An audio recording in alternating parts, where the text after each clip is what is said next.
नरेंद्र मोदी अमित भाई शहा यांच्यावर पुन्हा एकदा टीका केली आहे. संजय राऊत जनरल डायर कोण होतं हे देशाने बघितलं आणि जनरल लायर आणि जनरल डायपर कोण आहे हे महाराष्ट्र बघतोय. संजय राऊत तुम्ही जनरल लायर आहात तर तुमचा पक्ष हा जनरल डायपर सारखा झालेला आहे. पक्षाला गळती सुरू आहे परंतु ती तुम्हाला थांबवता येत नाही आणि तुम्ही अमित भाईंवर टीका करतायत. अमित भाईंचं कर्तृत्व काय आहे हे देशाने बघितलंय. ज्या पद्धतीनं पाकिस्तानला घरामध्ये घुसून मारलं त्यामुळं संजय राऊतांचं पोट दुखतंय. पाकिस्तानला धडा शिकवला म्हणून संजय राऊतांचा पोटशूळ उठलाय आणि म्हणून अमित भाईंवर टीका केली जाते. परंतु एक लक्षात घ्या, संजय राऊत तुम्ही जनरल लायर आहात. रोज उठून खोटं बोलायचं एवढंच तुम्हाला जमतंय आणि तुमचा पक्ष आता जनरल डायपर झालेला आहे. सारखा सारखा ओला होतोय, सारखी सारखी त्या पक्षाला गळती लागते. त्यामुळं आधी आपला डायपर सांभाळा आणि मग अमित भाईंवर टीका करा.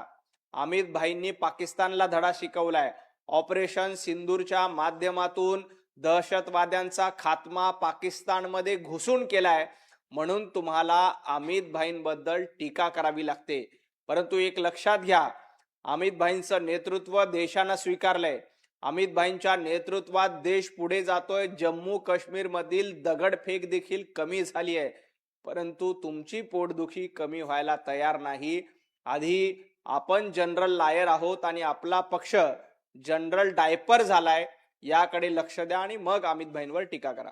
पुलवामा आणि पहलगाम हल्ल्यानंतर अमित शहा यांनी पदावरून दूर व्हायला पाहिजे होतं, कारण ज्या प्रकारे हल्ला झाला त्याची जबाबदारी पूर्णपणे अमित शहा यांची होती असं. पुलवामा किंवा पहलगाम मध्ये हल्ला झाल्यानंतर दहशतवाद्यांचा खात्मा कुणी केला? संजय राऊत पाकिस्तानमध्ये घुसून दहशतवाद्यांना कुणी संपवलं?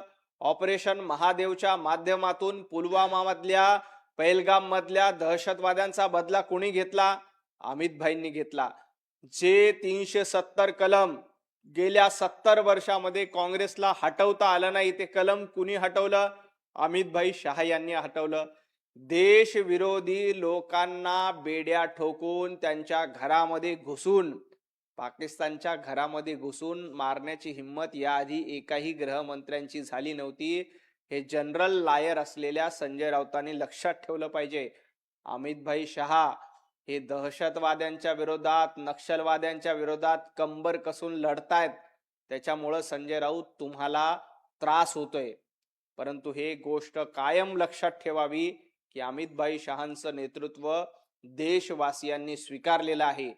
तुमच्यासारख्या लायर लोकांना ते पटणार नाही म्हणून तुम्ही अमित भाईंवर टीका करताय. जितेंद्र सिंह हे पंतप्रधान कार्यालयातील राज्यमंत्री आहेत. हे लिहून दिलेलं भाषण वाचतात, ज्यांच्यावर गोळ्या चालल्या असे अनेक विद्यार्थी समोर आले आहेत. संसद मार्ग पोलीस स्टेशन मधील डॅडी खोटं बोलत नाही असं.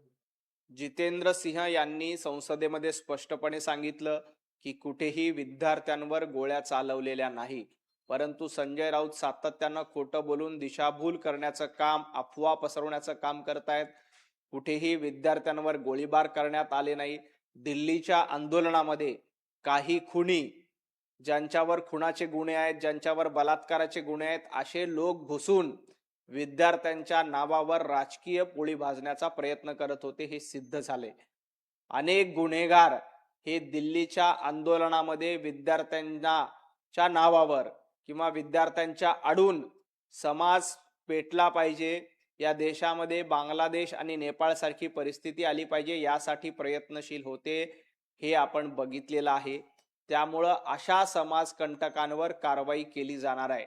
संजय राऊत, तुम्ही ज्या पद्धतीनं अशा समाजकंटकाचं समर्थन करतायत याचं कारण काय? याचं उत्तर देशाला हवंय, याचं उत्तर महाराष्ट्राला हवंय. तुम्हाला महाराष्ट्र पेटवायचा आहे. तुम्हाला नेपाळ सारखी परिस्थिती भारतामध्ये करायची. अनेक वर्षांपासूनच तुमचं ते स्वप्न आहे. परंतु एक गोष्ट लक्षात घ्या, पंतप्रधान नरेंद्र मोदीजी जेनझी सोबत संवाद साधतायत. सर्वाधिक रिस्पॉन्स इंस्टाग्रामवर पंतप्रधान नरेंद्र मोदीजींना मिळतोय आणि आपल्या इंस्टाग्रामचा पासवर्ड देखील आपल्याला बदलता येत नाही. याकडे संजय राऊतांनी लक्ष द्यावं.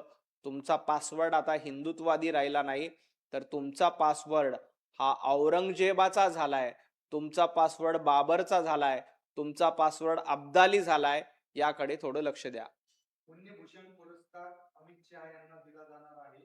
पुणेकरांनी ज्यांना बोलवलं आहे त्यांना त्याची दाद. अमित भाईंना पुण्यभूषण पुरस्कार दिला जातोय, याचा आम्हाला अभिमान आहे. संजय राऊत यांना पुण्यदूषण पुरस्कार दिला पाहिजे. रोज लोकांना दूषण देणं एवढंच संजय राऊतांचं काम आहे. त्यामुळं संजय राऊतांना एखादा पुण्यदूषण पुरस्कार देऊन गौरवित केलं नाही तर अपमानित केलं पाहिजे. कारण संजय राऊतांचा स्वभाव बघता त्यांचं दूषण देणं एवढंच त्यांना जमतं, त्याच्या पलीकडे काही जमत नाही. त्यामुळं माझी पुणेकरांना विनंती आहे की संजय राऊत यांना पुण्यदूषण पुरस्कार देऊन त्यांचा एकदा अपमान करा. कारण रोज उठून खोटं बोलायची सवय संजय राऊतांना झालेली आहे. अमित भाई शहा यांना लोकमान्य टिळक जीवन गौरव पुरस्कार दिला जातोय. पुण्यातली तज्ज्ञ समिती असते, त्यांच्याकडनं हा पुरस्कार दिला जातोय. संजय राऊत ज्या पद्धतीनं लोकमान्य टिळक यांनी स्वराज्य हा माझा जन्मसिद्ध हक्क आहे आणि तो मी मिळवणारच, या देशाभिमानी वृत्तीनं इंग्रजांच्या विरोधामध्ये लढा दिला.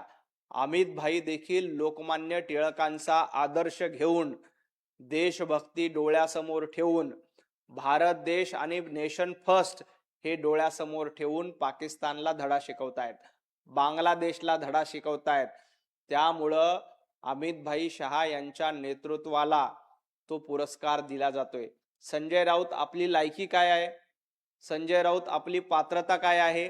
पक्ष संपवणं आणि लोकांना दूषण देणं हीच तुमची पात्रता आहे.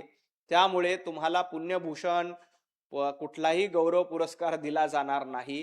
त्यापेक्षा दूषण देणं, पुण्यदूषण हा पुरस्कार संजय राऊतांना द्यावा आणि त्यांचा गौरव न करता अपमान करावा, एवढीच तुमची पात्रता आहे. शिवसेना पक्षाची आज 3 वर्षानंतर सुनावणी आहे. आता कॉर्पोरेट जनता पार्टीचे मुख्य संस्थापक काय निर्णय घेतात हे पाहू, असं संजय राऊत. मुळामध्ये शिवसेना कुणाची याचा निर्णय हा जनतेच्या न्यायालयामध्ये स्पष्टपणे झालेला आहे. आपण विधानसभेची निवडणूक बघा, महापालिकेची निवडणूक बघा, लोकसभेची निवडणूक बघा. या निवडणुकीमध्ये एकनाथजी शिंदे हीच यांच्याच पक्षाची मूळ शिवसेना आहे, याच्यावर महाराष्ट्रातल्या जनतेनं एकदा नाही, दोनदा नाही तर 3 वेळेला शिक्कामोर्तब केलंय. संपतराव राऊत, तुमचा पक्ष संपत चाललाय आणि लोकांनी तो संपवलाय, याकडे जरा लक्ष द्या. कोर्ट काय निर्णय द्यायचा तो देईल, पण महाराष्ट्राच्या जनतेच्या कोर्टामध्ये बाळासाहेब ठाकरे यांची शिवसेना ही मूळ शिवसेना आहे, ती एकनाथ शिंदे यांच्याकडे आहे, हे लोकांनी स्पष्ट केलंय.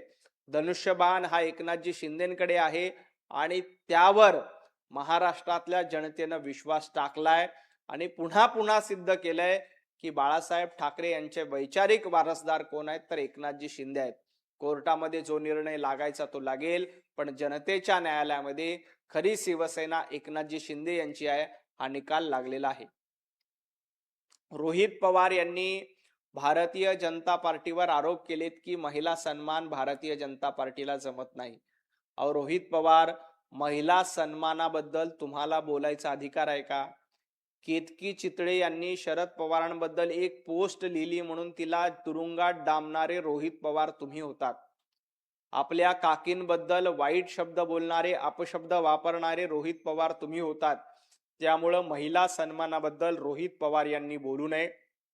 ज्या पद्धतीनं ही विजय चौधरी यांची ऑडिओ क्लिप समोर आली, त्याच्यानंतर पक्षाने त्यांचा राजीनामा घेतला, त्यांनी देखील राजीनामा दिलेला आहे. त्यामुळं रोहित पवार यांनी महिला सन्मानाबद्दल न बोललेलं बरं. सातत्यानं महिलांचा अपमान करणारे रोहित पवार हे महाराष्ट्राला ठाऊक आहेत. केतकी चितळेंना अटक केली तेव्हा रोहित पवार मूग गिळून गप्प होते. आपल्याच काकींबद्दल अपशब्द वापरत असताना रोहित पवार गप्प होते. त्यामुळे रोहित पवारांनी महिला सन्मानाची भाषा करू नये, एवढंच मला त्यांना सांगायचंय. खूप खूप धन्यवाद.